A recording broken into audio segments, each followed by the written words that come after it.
सभी दर्शकों को मेरा नमस्कार। मैं शिवम उत्तर प्रदेश के भावी अध्यापकों का हार्दिक स्वागत करता हूं। तो चलिए दोस्तों, इन्वायरमेंट की सीरीज में हम लोग आगे बढ़ते हैं। आज का हमारा नेक्स्ट चैप्टर है चैप्टर नंबर 7। वो है कृषि और मृदा। ठीक है, एग्रीकल्चर एंड सॉइल। हम लोग देखेंगे कृषि और मृदा, और इस चैप्टर को हम लोग 2 दिनों में समाप्त करेंगे। आज इसका पार्ट 1 वीडियो है, कल हम लोग पार्ट 2 देखेंगे। आज हम लोग इसमें क्या क्या पढ़ेंगे मैं आपको बता देता हूँ। आज हम लोग पढ़ेंगे कि कृषि क्या है। ठीक है, कृषि की पद्धतियाँ कैसे होती हैं, कृषि के कितने प्रकार होते हैं, इसमें पशुपालन आपका कैसे होता है, और आपका जो रेशम कीट है, ठीक है, सेरीकल्चर, एपीकल्चर, मत्स्य पालन, केचुआ पालन, सिल्वीकल्चर, एक्वाकल्चर, पोल्ट्री फार्म, कुक्कुट कल्चर जिसको आप बोलते हैं, और जितनी भी क्रांतियाँ हुई हैं कृषि से संबंधित, और झूम कृषि क्या होती है, कहाँ पे होती है, किस राज्य में, ये सारी डिटेल आज मैं आपको इस वीडियो में बताने वाला हूँ। तो वीडियो को आपको पूरा देखना है। यूपी टेट और सुपर टेट की जो आप तैयारी कर रहे हैं, तो आपके लिए बहुत ही इंपॉर्टेंट वीडियो होने वाला है। तो चलिए देखते हैं। आज हम लोग पहला हमारा है कृषि। कृषि क्या है, इसको जानने से पहले हम लोग कृषि के जनक, फादर ऑफ एग्रीकल्चर इंडिया में कौन है, वो है MS स्वामीनाथन।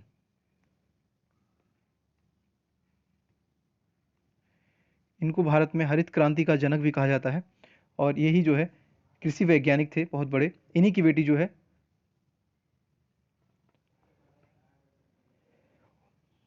विदेशी संस्था में काम कर रही है एग्रीकल्चर के लिए। तो आइए देखते हैं कृषि क्या है, एग्रीकल्चर क्या है, इसकी परिभाषा क्या होती है। ठीक, जब मनुष्य अपनी आवश्यकताओं को पूरा करने के लिए फसल उगाता है, फल सब्जियां उगाता है, फूलों को उगाता है, या फिर उपरोक्त क्रियाओं को उनके साथ साथ पशुओं को पालता है, तो ये समस्त क्रियाएं क्या होती हैं, कृषि कहलाती हैं। अगर आदमी खेती करता है, बागवानी करता है, फूल उगाता है, ठीक है, या पशुओं को पालता है, जिसमें आपका सेरीकल्चर, पिसीकल्चर, एपीकल्चर जो भी होता है, सब इसी कृषि के अंतर्गत आता है। ठीक, तो कृषि एक आपका प्राथमिक क्रिया है, प्राइमरी वर्ब है। कृषि आपका क्या है, प्राथमिक क्रिया है, जिसमें प्राकृतिक संसाधनों का उपयोग कर मनुष्य अपनी आवश्यकताओं को लिए उत्पादन करता है। तो मनुष्य क्या क्या जैसे उत्पादन करता है, जैसे गेहूं है, ठीक है, धान है, मक्का है, ज्वार है, बाजरा है, जो भैंसों के खिलाने के लिए, गायों के लिए, उनको खिलाने के लिए भी चारे का बीज को बोता है। और इसकी पद्धतियाँ क्या होती हैं कृषि की। भारत में कृषि जो है, आप सबको पता होगा कि 70% आबादी भारत की जो है खेती करती है। कितना, 70%। भारत एक कृषि प्रधान देश है। ठीक है, हाँ। तो कृषि, अब कृषि की जो पद्धतियाँ हैं भारत में, उनको जरा हम लोग देखते हैं। ठीक है, कौन कौन सी कृषि पद्धतियाँ हैं भारत में, क्या क्या पढ़ना है हम लोग को उसमें। हम लोग पढ़ेंगे उसमें कि मिट्टी तैयार कैसे की जाती है, ठीक, उसकी बुआई कैसे होती है, खाद उसमें कौन कौन सा पड़ता है, गोबर का खाद, कंपोस्ट, हरी खाद, और हम लोग इसमें पढ़ेंगे उर्वरक, जिसमें नाइट्रोजन, फास्फोरस और पोटेशियम, जिसको आप लोग N/P/K बोलते होंगे। ठीक, अगला हम लोग देखेंगे सिंचाई। सिंचाई की क्या व्यवस्था है भारत में, ठीक है, छिड़काव विधि है, टपकन ड्रिप सिंचाई है, खरपतवार और कीटों से सुरक्षा कैसे हमको मिलती है, कटाई कैसे होता है उसका, बीजों का भंडारण कैसे होता है। ठीक है, ये सब हम लोग देखने वाले हैं, कृषि पद्धतियाँ। तो कृषि आपको पता होगा, कृषि स्टार्ट करने के पहले आप लोग क्या करते हैं। अगर आप गांव के रहने वाले होंगे तो, या फिर शहर के रहने वाले होंगे, तो आपको पता होगा कि कृषि की शुरुआत कैसे की जाती है। तो सबसे पहले हम क्या करते हैं कि मिट्टी को तैयार करते हैं।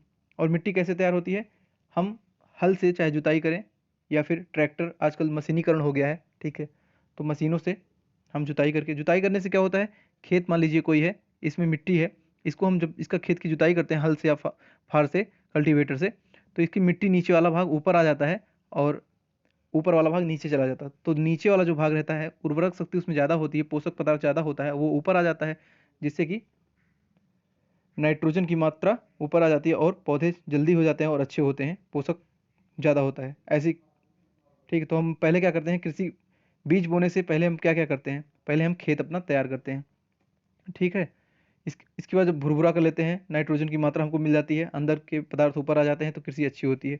फिर हम क्या करते हैं, दूसरे नंबर पे जब हमारा खेत तैयार हो जाता है, उसके बाद हम बीज की बुआई करते हैं। ठीक है, जो आपके सीड्स होते हैं, जो बीज होते हैं, आप उनको खेतों में बोते हो। मान लो आपका एक खेत है, और जो है ये आपके खेत है, आपने जुताई कर दिया, ठीक है, इसको आप समतल कर दिए, जो उसको गांव में हेंगा बोलते हैं, ठीक है, उसको उसी से। इसके बाद आप जुताई करने के बाद बुआई करके फिर जो है हेंगा करते हैं उस पर।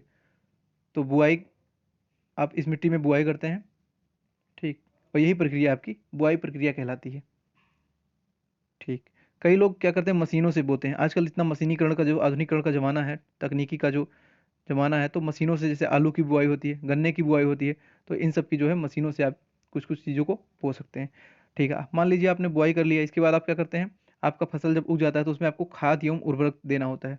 तो खाद आपका 3 प्रकार का होता है। एक होता है गोबर का खाद, ठीक है, जो गायों भैंसों द्वारा प्राप्त होती है। कंपोस्ट होता है, ये फलों और सब्जियों के छिलकों से कंपोस्ट खाद प्राप्त किया जाती है। और हरी खाद आप जो है खेतों में हरे जैसे अब ढैंचा आप सुनने सुनते होंगे, गाँव के अगर होंगे, कि खेतों में क्या करते हैं कि ढैंचा बो के छोड़ दिया जाता है, और इसके जब फूल आते हैं तो इस पौधे को सड़ा दिया जाता है। कहाँ पे, जैसे सनई हो गया, ग्वार हो गया, मूंग हो गया, उड़द हो गया, उनको हम खेतों में ही छोड़ देते हैं और इसके बाद जुताई कर देते हैं। इससे खेत की जो उर्वरक शक्ति है वो ज़्यादा हो जाती है। ठीक है, और उर्वरक हम देखते हैं, उर्वरक और खाद को अलग अलग देखेंगे। तो उर्वरक हमारा क्या होता है, नाइट्रोजन, फास्फोरस और पोटेशियम, यही होता है आपका NPK। ठीक है, 4-3-1 के रेशियो में आप इसको खेतों में डालते हैं, नाइट्रोजन, फास्फोरस, पोटेशियम। हाँ, जिससे आपकी खेतों की शक्ति, उर्वरक शक्ति बढ़ जाती है इसको डालने से, और जो आपकी कृषि होती है वो अच्छे तरीके से होती है, और बीज अच्छे जब बोते हैं तो फल भी आपको अच्छा मिलता है इसमें। तो ये रासायनिक प्रक्रिया होती है। उर्वरक जो है एक आपका केमिकल प्रोसेस है, रासायनिक पदार्थ है, इसमें नाइट्रोजन, फास्फोरस, पोटेशियम मिला होता है। ठीक, इतनी बातें हमें समझ में आ गई। अब देखते हैं कि एक फसल के बाद दूसरी किस्म को फसल लगाने में, जब हम कोई एक फसल मान लीजिए लगाए हैं, जब इसको काटते हैं फिर दूसरी फसल लगाते हैं, तो इसमें हमारा पोषक तत्व मौजूद हो जाता है उर्वरक डालने से। जब हम कोई दूसरा फसल लगाते हैं उसके पहले हम लोग उर्वरक का इस्तेमाल करते हैं। लेकिन क्या होता है कि ज़्यादा उर्वरक भी इस्तेमाल नहीं करना चाहिए। अगर आप ज़्यादा उर्वरक इस्तेमाल करेंगे तो इससे क्या होगा कि मिट्टी की नाइट्रोजन दिक्कत हो जाएगी, ज़्यादा नाइट्रोजन की मात्रा अगर इसमें मिलेगी, या फिर मनुष्यों के लिए दिक्कत करेगी अगर ज़्यादा आप जैविक पदार्थों का इस्तेमाल करते हैं। ठीक, दाल वाले पौधों में नाइट्रोजन पाया जाता है, हम सबको पता होगा। ठीक है, आपने बुआई कर दिया, सबसे पहले आपने मिट्टी तैयार किया, फिर बुआई किया, उसमें खाद डाला, उर्वरक डाला, इसके बाद जो है आप खाद और डालते हैं। ठीक है, खाद में क्या होता था, मैंने आपको बताया कि गोबर का खाद होता था, कंपोस्ट खाद होती थी, हरी खाद होती थी। अब इसके बाद हमारा आता है सिंचाई, जो चौथा है सिंचाई। अब सिंचाई आप भारत में हमारे 2 तरीके से होती है। ठीक है, पौधों में लगभग 90% जल की आवश्यकता होती है। अगर कोई आप पौधा आपका हो गया तो उसको 90% जो है वाटर चाहिए होगा। खनिजों और जो उर्वरक होता है उसका अवशोषण जल द्वारा ही होता है। ठीक है, जल के बिना आपका अंकुरण नहीं होगा। अगर जल आप खेत में नहीं डालेंगे, पानी नहीं जाएगा, तो अंकुरण नहीं होगा। इसीलिए देखिए बेचारे किसान लोग आंदोलन दे रहे हैं। ठीक है, किसान बिल का विरोध कर रहे हैं। तो किसान बिल अलग चीज़ है, ठीक है, उसको मैं कभी बाद में उसके ऊपर वीडियो बनाऊंगा। ठीक, तो जल का अवशोषण हमको पता है कि पौधों की जड़ों द्वारा होता है। जड़ों, जाइलम, जो मैंने बताया था आपको, फ्लोएम जाइलम, तो जाइलम जो का काम है जल को पूरे पौधे तक पहुंचाना, और फ्लोएम जो है भोजन पहुंचाने का काम करती है। ठीक, इतनी बातें हमको यहाँ से समझ में आ गई। तो हम अब सिंचाई की विधि जो भारत में होती है वो देख लेते हैं। छिड़काव विधि और टपकन विधि होती है। ठीक है, छिड़काव विधि क्या होता है कि इस विधि के द्वारा पाइपों के द्वारा जल को फव्वारे के रूप में, आप क्या करता होगा, कोई व्यक्ति को देखे होंगे कि वो पीठ पे, कंधे पे मशीन को लाद लाद के इसके बाद वो छिड़काव करता है खेतों में, अपने दवा डालता है या सिंचाई करता है। जो ऐसे पौधे होते हैं जिनको हम छिड़क छिड़क के, जैसे मिर्चा उर्चा आपका है, हरे मिर्च, ग्रीन चिली हो गया, ये सब इस पर हम छिड़काव विधि से काम करते हैं। इसके बाद आपका टपकन विधि है। ठीक है, ड्रिप सिंचाई इसको बोलते हैं। तो इसमें क्या होता है कि जैसे कोई व्यक्ति जो है पाइप में जल भर के और बूंद बूंद पौधों के जड़ों में डालता है। ठीक है, और इसमें पानी थोड़ा भी हमारा वेस्ट नहीं होता, क्योंकि वो पाइप से जाता है पानी, और कहाँ, उसकी जड़ों में जाता है, और बूंद बूंद से जाता है। ड्रिप ड्रिप मतलब होता है बूंद बूंद। ठीक, तो इसलिए पानी वेस्टेज नहीं होता इसमें। अगला हमारा पांचवा, खरपतवार और कीटों की सुरक्षा। ठीक है, हमको पता होगा कि जब हम खेती करते हैं तो उसमें बहुत सारे अलग अलग टाइप के जो खरपतवार आपके निकल आते हैं, और ये पौधे क्या करते हैं कि जल पोषक तत्व को अवशोषित कर लेते हैं, जिससे मुख्य फसल हमारा कमजोर हो जाता है। कि जैसे आप देखते होंगे कि हमारा जो कोई भी पौधा होता है तो उसमें हमारे और भी जो खरपतवार आ जाते हैं, वो भी तो पानी और खाद लेते हैं, तो उनका अवशोषण कर लेते हैं, तो इसलिए हमारे फल फूल कमजोर हो जाते हैं जो पौधे रहते हैं। तो इसलिए हम लोग इनको क्या करते हैं, इनको हटा देते हैं। और हटाते कैसे हैं, खुरपी से। गाँव में हमारा खुरपी एक होता है, यंत्र होता है, उसी से उनको निकाल देते हैं। ठीक है, लोहे का बना होता है, नुकीला होता है, और इसी विधि को हम लोग क्या कहते हैं, निराई कहते हैं। निराई या गुड़ाई, कुदार, फावड़ा जो होता है आपने सुना होगा, तो निराई हम लोग खुरपी से करते हैं। और यही जो आपका फालतू जो आपके खरपतवार होते हैं उन्हीं को हटाने की प्रक्रिया को निराई प्रक्रिया कहते हैं। गांव वाले अगर वीडियो देख रहे हैं उनको पता होगा निराई गुड़ाई क्या होता है।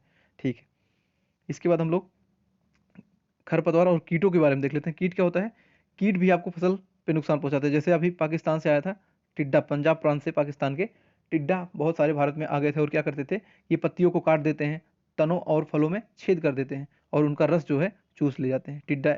इसलिए ये किसानों के दुश्मन भी कहे जाते हैं टिड्डा। ठीक, हमने बताया कि ज़्यादा अगर आप रसायन प्रयोग करते हैं खेतों में तो मिट्टी और मनुष्य दोनों को वो नुकसान पहुंचा सकता है। तो इसलिए ज़्यादा आपको जैविक नहीं करना। जैसे सिक्किम भारत का पहला जो है जैविक राज्य है सिक्किम, पूर्णतः जो है वो कंपोस्ट या फिर भैंसों द्वारा खाद का इस्तेमाल करता है। तो विश्व का पहला जो है सिक्किम ऐसा राज्य है जो जैविक राज्य है। चलिए, हम लोगों ने खरपतवार, अब देखते हैं छठवां हमारा प्रोसेस कटाई का। जब हमारी फसल तैयार हो जाती है, गुड़ाई निराई सींचने के बाद या फिर सब कुछ करने के बाद उसका हम लोग कटाई करते हैं। और कटाई वो आजकल कैसे होती है, आप कटाई हाथों से भी कर सकते हैं, ठीक है, आदमियों के द्वारा कटाई करवा सकते हैं, या फिर दांती द्वारा हार्वेस्टर होती है उससे आप कटाई करवा सकते हैं, या फिर आजकल कंबाइन मशीन चलती है जिसमें आपका कटेगा भी और भूसा भी साथ में बनेगा। तो आधुनिकरण ज़माना में लोग हाथों का कम प्रयोग कर रहे हैं और मशीनों का ज़्यादा इस्तेमाल कर रहे हैं। तो हम किसी फसल की कटाई कंबाइन मशीन के द्वारा भी करवा सकते हैं। जब कट जाती है फसल, उसके बाद क्या करते हैं, स्टोरेज करते हैं, भंडारण करते हैं। भंडारण कैसे होता है कि उनको बीजों या दानों को अधिक समय तक हम उपयोग करने के लिए उनका हम स्टोरेज कर लेते हैं। स्टोरेज आप सबको पता होगा, आपके फ़ोन में क्या होगा, स्टोरेज होगा। स्टोरेज किस लिए होता है, ताकि आप पिक्स रख सकें उसमें, आप वीडियो रख सकें, ठीक है। इसी प्रकार हम जो अपने अनाजों का स्टोरेज कर सकते हैं, कहाँ रख सकते हैं उसको हम, जैसे हम क्या करते हैं, भूसों में रखते हैं, भूसौले में। आप अगर गाँव के होंगे तो आपको पता होगा कि जो है अनाजों को भूसे में गेहूँ डाल दिया जाता है और सालों साल से ख़राब नहीं होता है। इसी में से एक एक बोरी निकाल के हम लोग खाते रहते हैं। और इनको जो है सुरक्षित रखने के लिए इसमें हवा, पानी, नमी ये सब नहीं जाना चाहिए। इसीलिए हम लोग इसको जो है शुष्क स्थान पर रखते हैं बीजों को। ठीक, क्योंकि आपके बीज जितने ज़्यादा दिन तक सुरक्षित रहेंगे, आप ज़्यादा दिन तक खा सकेंगे, ज़्यादा दिन तक बेच सकेंगे और ज़्यादा दिन तक उसका उत्पाद उपभोग कर सकेंगे। ठीक, और इम्पॉर्टेंट बातें क्या है कि एगमार्क, आपने देखा होगा कि एगमार्क एक प्रोसेस होता है, एगमार्क एक प्रक्रिया होती है, ठीक है। FSSAI ये जो एगमार्क होता है देती है, बाहर की एक संस्था है।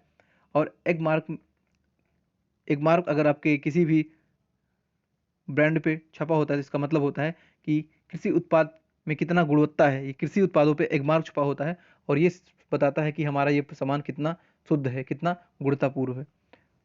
और FSSAI एक और जारी करती, मैं आपको बता दूं, आप कोई भी जैसे कुछ खरीदते होंगे, कोई भी सामान आप खरीदेंगे तो उस पर एक डिब्बे पे हरा गोला बना होता होगा, एक पे लाल गोला बना होता होगा। तो हरा गोले का मतलब जब ऐसे होगा तो आप जानेंगे इसका मतलब वेजिटेरियन होता है, और लाल का मतलब होता है नॉन वेजिटेरियन। जब भी आप ग्लूकोन-डी या कुछ भी ऐसे खरीदते होंगे तो वहाँ पर छोटा सा हरा बना होता है। तो अगर आप इसका मतलब नहीं जानते हैं तो इसके लिए एक वीडियो मैंने बनाया है, वो जाकर आप वहाँ से देख सकते हैं। तो हमने देखा कि किस प्रकार से कृषि का मतलब पद्धति क्या क्या होती है, कि मिट्टी हम कैसे तैयार करते हैं, उसकी बुआई करते हैं, ठीक है, उसमें खाद एवं उर्वरक डालते हैं, इसके बाद हम उसकी सिंचाई करते हैं, फिर हम छिड़काव या टपकन विधि से उसकी सिंचाई करके और फिर क्या करते हैं, उनके खरपतवारों को हम नष्ट करते हैं, उस प्रक्रिया को निराई कहते हैं। ठीक, टिड्डा उड्डा को हम भगाते हैं। इसके बाद हम कटाई करते हैं फसल की, कटाई करने के बाद हम उसका भंडारण करते हैं। ठीक, भंडारण करने के बाद हम उसको हम बेचते हैं, खाते हैं, या फिर जो भी जिस उपयोग में हमको लेना होता है फसल को, उस उपयोग में हम लेते हैं। ठीक, चलिए आगे आइए देखते हैं। अब हम देखते हैं कि कृषि के प्रकार, भारत में जो कृषि है कितने प्रकार की होती है। तो कृषि मुख्यतः दो प्रकार की होती है, कौन कौन सी, एक होता है निर्वाह कृषि, एक होता है वाणिज्यिक कृषि। ठीक, निर्वाह कृषि क्या होता है, निर्वाह कृषि भी आपका दो प्रकार का होता है, कौन कौन, गहन कृषि और आदिम निर्वाह कृषि। ठीक, तो गहन कृषि ऐसा कृषि होता है कि जिसमें किसान छोटे छोटे खेतों पर अपनी आवश्यकता अनुसार चावल, गेहूं, मक्का, दलहन आदि को उगाता है। इसमें जो है छोटा किसान होता है, उनके पास खेती ज़्यादा होती नहीं है, ठीक है, और ये क्या करते हैं, जितना उनको खाना होता है उतना गेहूं, चावल, मक्का, दलहन आदि को वो उपजाऊ बनाते हैं, खाते पीते उतने में उनका काम चलता है। लेकिन आदिम निर्वाह कृषि क्या होती है, ठीक, ये दो प्रकार की होती है। एक होती है स्थानांतरित कृषि, ठीक है, ट्रांसफॉर्मेशन एग्रीकल्चर, इसको आप ट्रांसफर कर सकते हैं एक जगह से दूसरे, इसी को हम लोग स्थानांतरित कृषि या फिर झूम कृषि भी कहते हैं। कौन सी, झूम कृषि। यहाँ से एग्जाम में आपके 1 नंबर का प्रश्न बनता है और इस चैप्टर से 3 नंबर का प्रश्न बनता है आपके यूपी टेट के या सुपर टेट के एग्जाम में, लगभग 1 नंबर, और यूपी टेट में 3 नंबर का प्रश्न यहाँ से बनता है। तो झूम कृषि में आपको बहुत अच्छे से बताने वाला हूँ, आप कभी नहीं भूलेंगे। अगर आप किसी और परीक्षा की तैयारी करते हैं तो आपको वहाँ भी ये काम आने वाला है। तो हमारा जो झूम कृषि होता है या स्थानांतरित कृषि होता है, इसमें क्या होता है कि हम किसी जंगल को या वनस्पति को उसको साफ करके उसको जलाकर, ठीक है, क्या करते हैं उसको जलाकर साफ करके कुछ दिनों के लिए आग लगा देते हैं और उसको छोड़ देते हैं। इसके बाद हम उसको जोतना नहीं पड़ता, ठीक है। जैसे खेतों को हमको हल से जोतना पड़ता है, लेकिन इसमें जो है हल नहीं चलाना पड़ता है झूम कृषि में। वो अपने आप ही कृषि भुरभुरी हो जाती है, नाइट्रोजन युक्त हो जाती है, उर्वरक हो जाती है और इसी में हम फसल बो देते हैं, ठीक है, और हमारा खेती हो जाता है। यही होता है झूम कृषि। अगर आपसे फिर कोई पूछता है कि झूम कृषि क्या है, झूम कृषि क्या है, डांसिंग एग्रीकल्चर या नाच नाच के खेती करना, एक जगह से दूसरे स्थान पे जाना। जैसे मैं एग्जांपल आपको लेता हूँ कि मान लीजिए हमारा कोई जंगल है, ठीक है, यहाँ जंगल है, यहाँ जंगल है, यहाँ जंगल है, यहाँ जंगल है। तो हम क्या करते हैं, नॉर्थ ईस्ट के लोग जितने भी 8 राज्य है नॉर्थ ईस्ट में, 7 सिस्टर और एक सिक्किम, 8 राज्य कुल। तो वो लोग क्या करते हैं नॉर्थ ईस्ट में, इनको झूम कृषि कहा जाता है। जैसे मेघालय, नागालैंड, मिजोरम, यहाँ सब क्या होता है कि जैसे जंगल होता है, ठीक, पेड़ पौधे इसमें होते हैं, ये लोग खरपतवार इनको जो है आग लगा देते हैं, इसमें साफ करके आग लगा देंगे और सब में छोड़ देते हैं। एक में आग लगाए, इसको छोड़ दिए, दूसरे में आग लगाए, इसको छोड़ दिए। तो पहले वाला कुछ दिन बाद अपने आप ये उर्वरक हो जाती है मिट्टी, इसमें फसल बो देते हैं, फिर इसको खाते हैं, फिर इसमें बो देते हैं, इसके बाद यहाँ हटा देते हैं, फिर दूसरे वाले में जाते हैं, फिर यहाँ जाते हैं, फिर इस जंगल में। तो ऐसे ऐसे यहाँ से छोड़ के यहाँ, यहाँ से छोड़ के यहाँ, यहाँ से छोड़ के, तो डांसिंग एग्रीकल्चर, ये झूम कृषि है। नाच नाच के खेती करने की पद्धति यही होती है कि जंगलों को जला के उनको साफ करके खेत बना लेना। और इसी कृषि में किसान हल का प्रयोग नहीं करते हैं, मैंने पहले बताया था आपको, ठीक। कई सारे फसलें एक साथ उगाते हैं, जैसे मक्का है, सब्जी है, चावल है, ये सब साथ में इसमें झूम कृषि में उगाते हैं, ठीक। इसी को स्थानांतरित कृषि भी कहते हैं। और इसी कृषि को जो है कर्तन एवं दहन कृषि भी कहते हैं। क्या कहते हैं? कर्तन एवं दहन, मतलब काटना एवं आग लगाना, यही होता है झूम खेती, ठीक है, झूम कृषि। बहुत पूछा जाता है एग्जाम में, मोस्ट इंपॉर्टेंट है, ऐसे कर लीजिए आप लोग। दूसरा होता है चलवासी पशुचारण। ये क्या होता है? चलवासी पशुचारण में लोग अपने पशुओं के साथ चारे और पानी की तलाश में एक स्थान से दूसरे स्थान पर भटकते हैं। इसमें क्या है कि पशु भी साथ में रहेंगे और वो मनुष्य भी साथ में रहेगा। अपने पशु को लेके वो टहलता रहता है, किसकी तलाश में? चारे और पानी की तलाश में एक दूसरे स्थान से दूसरे स्थान पर टहलते रहते हैं।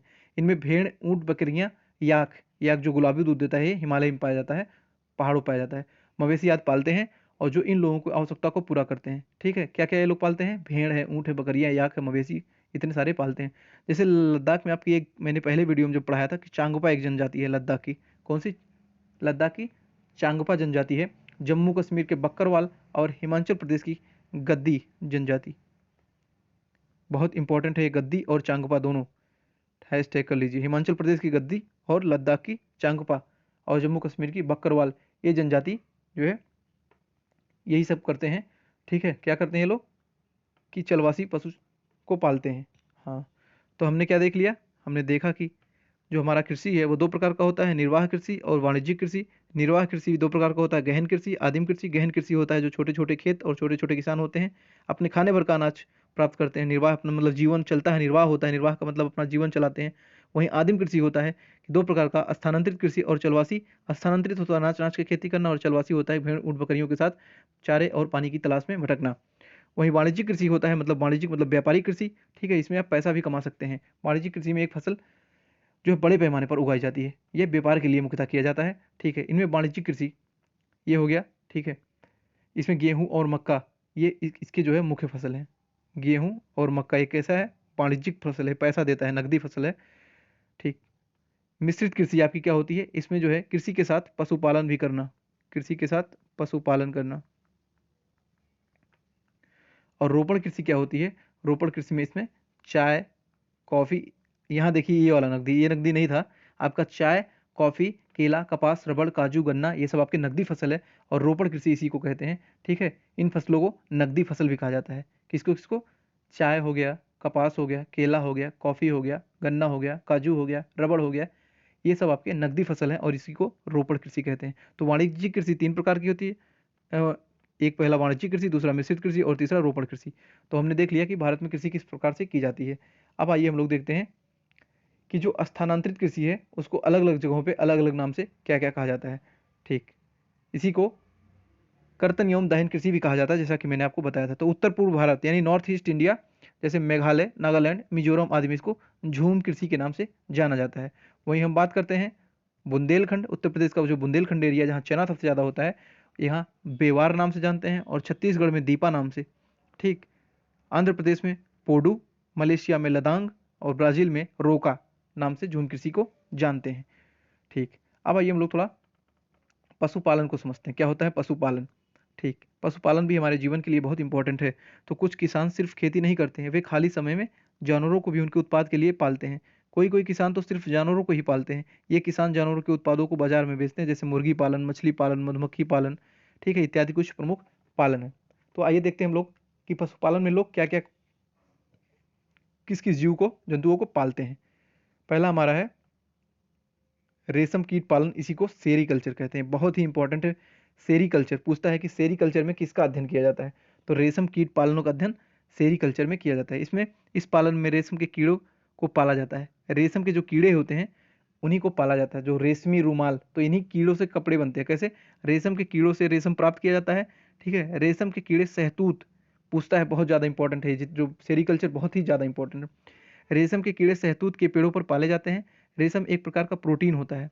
रेशम के प्रकार कैसे कैसे रेशम होते हैं? टसर रेशा, मूंगा रेशा, एरी रेशा और कोसा रेशा। ठीक, भारत के कई स्थान पर जैसे बनारस उत्तर प्रदेश, पोंचमपल्ली आंध्र प्रदेश, असम रेशम कपड़ों के लिए बहुत ही प्रसिद्ध है। जो आपने गाना सुना था रेशमी रुमाल और रेशमी दुपट्टा, तो वही रेशमी तो कैसे प्राप्त होता है? रेशम के कीड़े से, ठीक है। तो रेशम के कीड़े से, जैसे असम में, उत्तर प्रदेश के बनारस में जो चिकनकारी यहाँ जहाँ होता है, तो ये रेशमी जो है, रेशमी रुमाल वगैरह जो आपने गाना सुना है सब वहीं से बनता है। रेशम के कीड़े होते हैं, शहतूत के पेड़ों पर इनको पाला जाता है, ठीक है। और रेशम एक प्रकार का क्या है? ये प्रोटीन है, और प्रोटीन हमारे शरीर को क्या करता है? वर्धक, प्रोटीन जो है शरीर वर्धक का कार्य करता है, शरीर को विकास बढ़ाने का कार्य करता है। मैंने सब कुछ आपको पहले वाले लेक्चर में करवा दिया है। तो जिन लोगों ने अभी तक पूरा 15, इसके पहले 15 लेक्चर हो चुका है, शुरू से हम करवा रहे हैं, पूरा इन्वायरमेंट खत्म करेंगे, और मैथ भी आपका क्लासेस चल रही है। तो जो लोग अभी तक चैनल को सब्सक्राइब नहीं किए दोस्तों, अभी लोग तुरंत चैनल को सब्सक्राइब करके घंटी को दबा दीजिए। अब देखते हैं एपीकल्चर। एपीकल्चर क्या होता है? मधुमक्खी पालन। ये जितना भी मैं आपको करा रहा हूँ, वीडियो भले ही मेरा लंबा हो जाएगा, भले ही आप इसको, इसका जो 1.5 या 1.25 रेशियो जो है भगा भगा कर देखें, वैसे मैं बहुत तेज बोलता हूँ। अगर फिर भी आपको स्लो लगता हो तो आप वहाँ से वीडियो की फ्रिक्वेंटली को जो बढ़ा सकते हैं, ठीक है। तो अब देखते हैं एपीकल्चर, ये बहुत इंपॉर्टेंट, जो भी आपको कराऊँ, pisciculture, vermiculture, poultry, aquaculture, silviculture, जो भी मैं आपको कराऊंगा, इंपॉर्टेंट ही कराऊंगा, जो कि आपकी एग्जाम की दृष्टि से बहुत महत्वपूर्ण रहेगा। यहाँ से आपके प्रश्न बनेंगे। फर्जी कोई भी इस चैनल पे कोई कार्य नहीं किया जाता है कि व्यूज पाने के लिए फर्जी बातों को बताया जाए। और हम लंबी वीडियो बनाते हैं, अगर आपको देखना है तो देखिए, अन्यथा कोई बात नहीं। जिसको पढ़ना है, अगर 2 बच्चा भी पढ़ता है, 4 बच्चा सिलेक्ट हो जाता है यहाँ से पढ़ के, तो मेरे लिए गर्व की बात होगी। चलिए अब देखते हैं कि मधुमक्खी पालन, ठीक है। एपीकल्चर में हम मधुमक्खियों का पालन करते हैं। मधुमक्खियों को शहद के लिए पाला जाता है। इनसे क्या मिलता है? शहद मिलता है, हमें हनी मिलता है।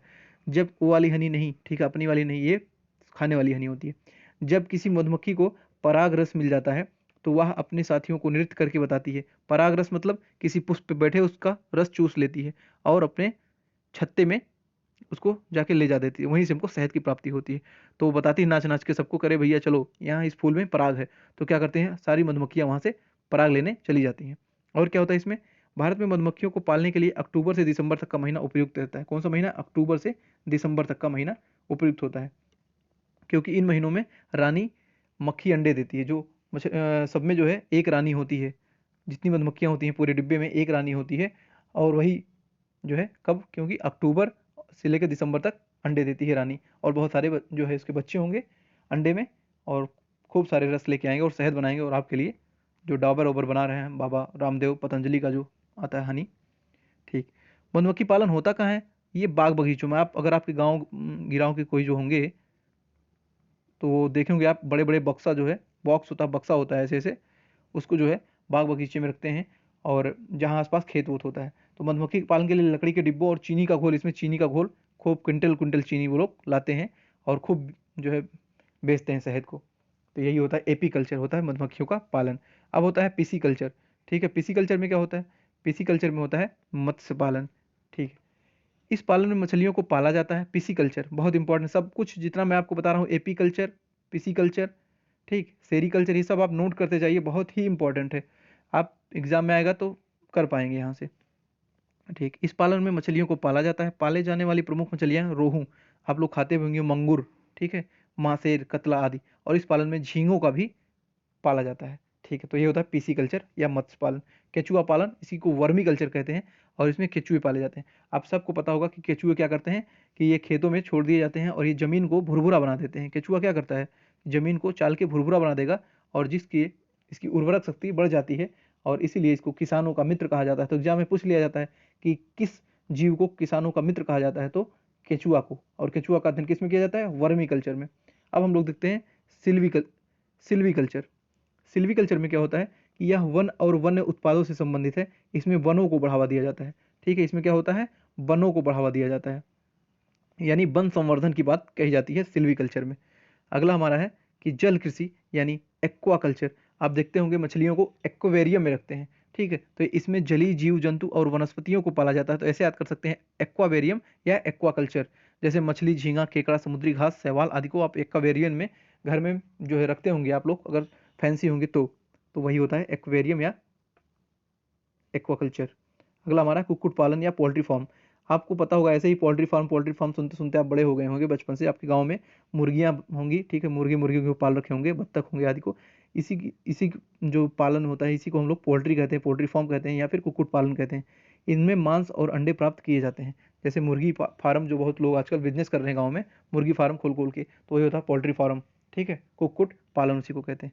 अब हम लोग देखेंगे कि फसल संबंधी जो भारत में क्रांतियां हुई हैं और कौन सी क्रांति किसके लिए संबंधित है।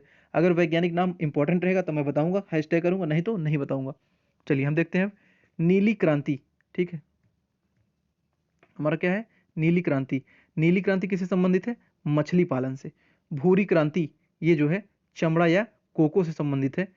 ठीक है, स्वर्ण क्रांति ये आपका बागवानी या फसल या शहद से है, तो इंपॉर्टेंट है स्वर्ण क्रांति।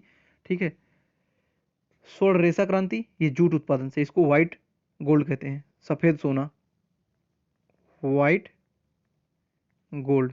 सफेद सोना पूछा जाता है, सफेद सोना कौन होता है? तो होता है जूट। ठीक, सफेद सोना आपका कपास होता है, सॉरी भूल गया, सफेद सोना आपका कपास होता है। ये गोल्डन होता है, जैसे आप इसका बांध बनाते होंगे घर पे, खटिया उटिया आपको बनता है, तो ये जूट से। पश्चिम बंगाल में जूट सबसे ज़्यादा पाया जाता है।